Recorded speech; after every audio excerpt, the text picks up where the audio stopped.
un nazionalista che ci crede sempre è così. Ha un sogno, l'indipendenza per bere la sua popolo, la sua lingua, la sua nazione, la sua bandiera infine riconosciuti.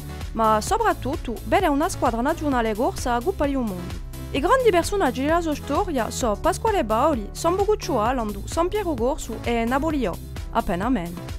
Per lui i guai cominciano un ponte nuovo.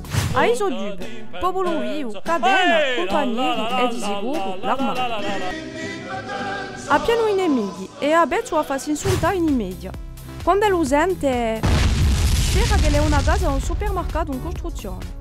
È diventato nazionalista quando ha imparato la sua storia. La repressione della conquista francese, i paesi rugiati, i corsi imprigionati, una lingua ammazzata, un popolo acculturato.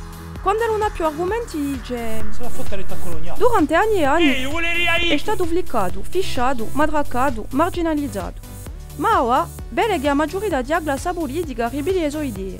Un nazionalista a un momento non ci capiva più nulla in suoi movimenti. Al principio degli anni 90 ci ha creduto e poi c'è stata la vera. Sa che lo Stato è capace di obbedire. È triste quando lo vede ciò che è diventato il suo paese. Un nazionalista aveva un sogno, salvare la sua lingua, il suo popolo, la sua terra. Forse abilerà un giorno la sua squadra nazionale.